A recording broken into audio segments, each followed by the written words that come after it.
Hello guys, welcome back to Pepper's Bunnies.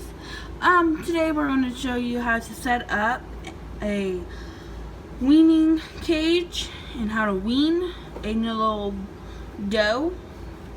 It's the same thing for a buck, but today we're just weaning a doe. The cage setup is pretty easy. I got some hay and I also got some pine bedding laid down because they'll soak up the pee and they don't be big a mess. I also have a toy truck in there for her, some pebblets, and a water bottle. It's just about the same as his down here, but his is down there is bedding, paper bedding, and hay, and a water bottle and pebblets. There was paper bedding in there because I was storing the kits in there when they were younger, and just used it again. And I put more bedding in there, clean bedding. But that's how I set up his, and he's doing pretty well. He's been in there about 3 days now. He has an old toy in there. I always put a toy in there just in case they need to do something besides eat a carrot, because his face is pink from this delicious juicy carrot I gave him. He also has a water bottle. I switched out their water bottles.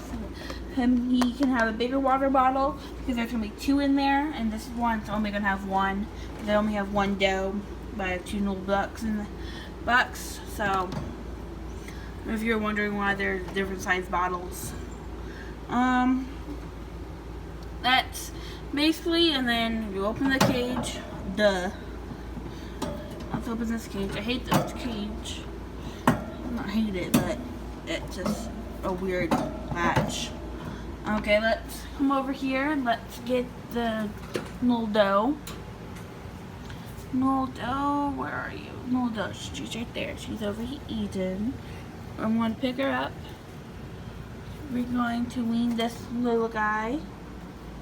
This little girl. Not guy. She's a doe. I'm going to put him in there. Well, and then you have to come out here once in a while, check on them, that kind of stuff, to make sure they are actually eating and drinking and doing what they're actually supposed to be doing, acting like themselves.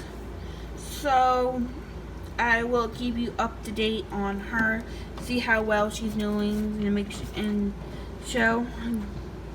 And that's basically how to wean and get ready for cage setup. It's not too hard. There's tons of different kind of bedding stuff. You can also get at this age. You also can litter box train them. I think it's just a little harder to litter box train them at this age because they're so young and they just act like kids. They know crazy things.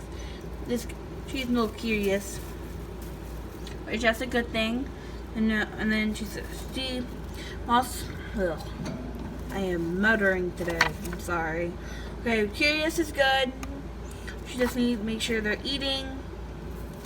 And then on the beddings, you can use different types. Like I use paper on him, but I keep the paper for nesting boxes because they're a little bit more expensive. But because pine is just a tiny bit cheaper. But I like pine. You can use pine.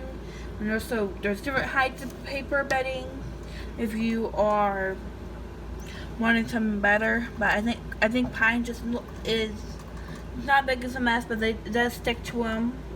You look, now she's over here drinking. And it's just good. So it's not too hard. If you have any questions about it and how big the cage has to be, this cage is not too bad. It's like this size. So that's the buck's cage, and that's the doe's cage for weaning. And then I have these 2 cat carriers for shows. I would tell you more about that in a different video. And then I have her cage down there. And then if you want to see over here, a dog carrier, just for a backup cage. I have this 3-story cage for Thumper, which in this video I actually can kind of see him. And then over here I have a hay bag full of paper bags and a plastic bag for lots of plastic bags, because it's really easier. It's easier to use plastic bags to clean cages. Definitely kids' cages because they're not 100% litter box trained yet. And then I use these hay holders because I figured out if you just lay it flat in a cage like this, it's so much easier to give them, and you give a lot of hay because you need lots and lots of hay, like unlimited hay every day. And then, like in the last video, I also give them these alfalfa chews, which my big boy right there, Pepper, does not like them. I don't know if it was because, I'm thinking it's because it's alfalfa. Yeah, I know I got actual alfalfa hay before, and he didn't eat that either. So, that rabbits can be pretty picky sometimes, like I said in the last video. And then I have her up here above his cage. And then I also have these water bottles, these 32-ounce water bottles for the 3 older adults, because I had them first and bought them all at the same time. And whoops, there goes a little toy. And then I have these little stuffed animals, which these things, this. I got an old red panda in there for them. And then also for toys, I put a whole video for toys, for like Minnie-Lot's favorite toys, if you're wondering. So in this video, I was showing you a setup for a weaning cage, and then all of my bunnies again, because Thumper was hurt last time and the cage is set up. And soon enough, I will be getting bunny apartments for them. So that is today's video. Hopefully I'll see you tomorrow.